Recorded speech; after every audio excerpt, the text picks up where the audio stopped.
Welcome back, everybody, to another edition of the Game Overture.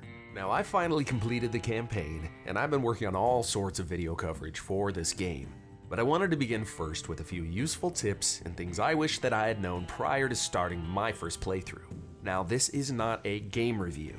The game is incredible, but we'll go over all of that in other videos. But to sum it up, I give it a You alright, boy? out of 10.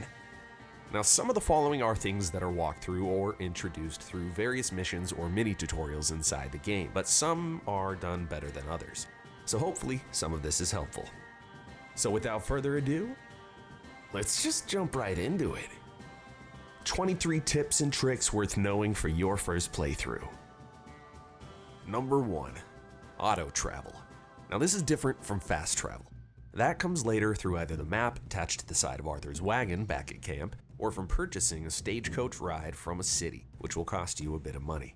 Now, a different option is setting a waypoint marker on your map and then getting your horse up to a trot or gallop and activating cinematic mode.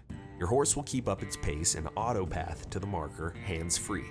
Now, expect all of the usual life-threatening and horse-obliterating moments as you normally would in cinematic mode, so it's best to keep one eye on your character while using this mechanic. Number 2, horse loadout. Now, the game will conveniently and inconveniently switch your weapon loadout to whatever suits the mission best throughout the course of the game. However, if you have a loadout that you prefer, it's best to swap those weapons in while en route to your destination. That way, when you get off your horse, the weapons will already be there. The game's favorite thing to do is unslot your 2 heavy weapon slots. All too often, a random encounter might pop up, and in the moment you'll hop off your horse only to find that you only have a pistol handy, so be careful. Number 3, costume change. Now, bringing a backup set of clothing on your horse is ideal for a number of reasons. If you find yourself caked with mud or the blood of your victims, or both, you can swap back and forth between your saved outfits and effectively wash yourself off for free. If you've lost your hat, dirtied your clothes, or need to just make a change in style, multiple outfits and hats can be stored on your horse. Outfits can be saved and assigned to your horse from within the clothing change menu back at camp or from inside a rented hotel room. This is important for adjusting to changing weather conditions that negatively impact your stats and recovery, donning a different look to evade the law, or simply getting that perfect look for your next photo shoot. Number 4, the waiting game. Now, if you ever beat an NPC senseless in a crowded street and find yourself the center of a slow-speed pursuit by the cops, wait for them to approach you. Oftentimes you can defuse the situation and talk your way out. However, if you do end up surrendering to the authorities, you'll be thrown in jail, where your bounty will decrease based on time served. With any luck, some of your gang members will come help orchestrate a breakout for you so that you don't end up breaking the bank. But in order to surrender, you'll have to have your weapons holstered. Number 5, the mask. Now, there are a variety of nuances to how the crime, witness, and reporting systems work. Masking your face works well, but changing outfits while the law is searching for you will also throw them off the scent. Crimes committed using the same outfit or with an uncovered face will only make it easier for witnesses to report you and for the law to identify you immediately. This then makes it much more difficult to move about populated city areas freely, also increasing the likelihood of running into roadblocks or roaming marshals out in the world. Number 6, camp upgrades. Now, this one threw me for a bit. But the ammo, food, and medicine icons from your camp are initially filled to maximum by purchasing the first upgrades for each individual wagon. When you take supplies from them, the color of the icon will decay back to gray and eventually red, signaling a need to restock. The only one that naturally decays is food, as it is consumed by the others in the camp. You yourself will be the one depleting the ammo and medicine stockpiles. Restocking is able to be done from the camp ledger near Dutch's tent an unlimited amount of times, as long as you have the cash. Later on, you are able to craft and purchase a variety of satchels that extend your inventory space for different types of items, allowing you to hoard more and purchase less later on in your playthrough. Number 7, don't forget your horse. Anytime you end up on a different horse or wagon and don't want to leave your main one behind, just give it a whistle while mounted on your new ride. Your faithful steed will stay with you and keep up pace wherever you go. Especially useful if you're about to bring your new mount to be fenced and be left without a ride. Don't ever worry about losing your horse though. It will always find its way back to you upon reloads, rests, and after cinematics. Stolen and borrowed horses must be tethered to a post or tree in order to stick around, as once out of sight, they'll automatically despawn, leaving you rideless once again. Number 8. taking care of business. There are shaving stations at Arthur's tent and camp, as well as any room you end up renting in a hotel or saloon. However, these only allow you to trim up Arthur's hair in limited fashions.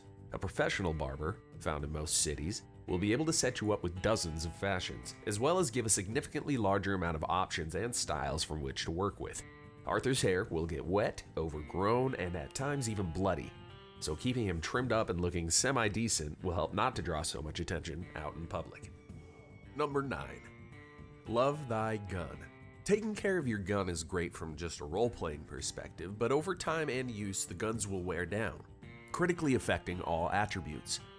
Grab some gun oil and use the R3 button while selecting the weapon in your gun wheel, and it'll bring up a new screen that allows you to clean and examine your weapon. This will keep the stats at full and even help increase them with repeated care and cleaning. Number 10. Deadeye hunting. I wouldn't have thought of this on my own if I hadn't seen the achievement in my logbook, but Deadeye can be a resourceful way to hunt quickly and accurately, especially for the smaller targets such as snakes and rodents. It's used the same way as normal and can be an effective way of making sure you land those fatal shots and preserve the quality of the kill. Number 11. The LASSO. Easily the most useful tool in the game. The LASSO is the best way to handle situations in a non-lethal fashion. Wind it up by targeting your subject and holding R2. Now it has a pretty fixed range, but can be fired from horseback fairly easily. There seems to be a few animation glitches that cause Arthur to reel the rope back in and for the target to escape, but it's pretty easy to rope them back down again before they can get away. For safe measure, keep a firm hold onto L2 while you approach the target to hogtie them or do whatever you're gonna do to them. This also works wonders with hunting. Lasso some of the larger creatures from horseback and then reel them in and put them down quietly with a knife to preserve the quality of the hide. Number 12. Take aim. The Deadeye system is obviously useful to place crucial and specific shots, whether that's on a target's head or an explosive barrel of some kind. But there are several other opportunities for what you can aim at. Deadeye can help you shoot weapons out of opponents' hands, or blow off legs to otherwise impair and immobilize your enemies. Wagons with oil barrels can be pierced and or detonated, lanterns and lights can be shot out, locks shot off loot boxes, hats off heads, etc. Number 13. Rockupational hazards and trees. Easily the most commonly encountered and difficult opponent is an unfortunately placed tree or large rock. This has produced highlight reels of some of the funniest moments from this game, but can be partially avoided by letting your horse run to a trot instead of a gallop through dense and dangerous terrain. This goes for populated city streets as well. Later on, once you bonded further with your horse, you'll be able to do sharp halts and turns as well as strafing to help thread some of those narrow gaps. Your horse loses some semblance of control and handling at full speed, so mind yourself. Number 14. The Witness. NPCs that directly witness one of your misdeeds or happen upon a dead body you've left out in the open will first investigate and then report what they've found to the authorities. Anyone who has seen your face, even an NPC who you knocked unconscious and was later roused awake and able to identify you, will end up placing a bounty on your head for crimes committed. You can intervene anytime amongst a normal witness investigation process, either by running them down and threatening them to drop everything, or hog-tying them to effectively erase their memory. Witnesses with a white icon who are running to the authorities don't know your identity, while a red icon means they'll report exactly who you are to the cops immediately. Simply target and threaten them, usually multiple times, and try to non-violently coerce them into forgetting what they saw. Each situation will play out differently, and if you don't handle things carefully, you can easily create a domino effect with a lot more witnesses. Number 15. Crouch Sprint. You can still hold X to run faster while crouching. Just don't tap X or it'll force your character to stand up and go into its normal sprint mode. This will help you maintain your mobility while keeping low and out of sight or moving between cover. Number 16. Saddle up. Your horse may only be able to hold one large carcass on its back, but you can also hang other small mammals, snakes, and other animals on either side of your horse. You can also hold multiple skins underneath the carcass on the back of the horse as well, and can even be stowed with a carcass already loaded up. Arthur will just slip additional skins underneath. Legendary skins will be stored safely and will never despawn because you don't have enough room or your horse happens to be lost or killed. Number 17, the Scouting Report. Using your binoculars on a creature or getting close enough to study them will bring up statistical information about the animal, its breed, quality, as well as hints as to what types of weapons and ammo to use to get perfect pelts from your kills. Without the binoculars, you'll have to get within a decent targeting range of the creature before you're able to identify it.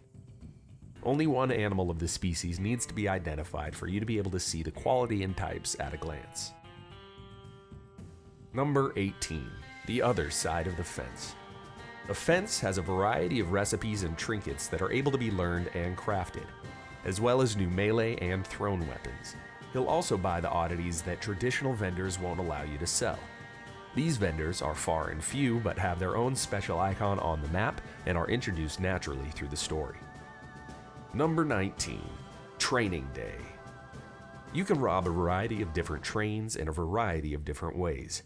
The best recommendation is to halt the train by parking a wagon or something on top of the tracks. The conductor will slow it down to a stop, allowing you to board, but you will be sitting ducks for any authorities that happen by.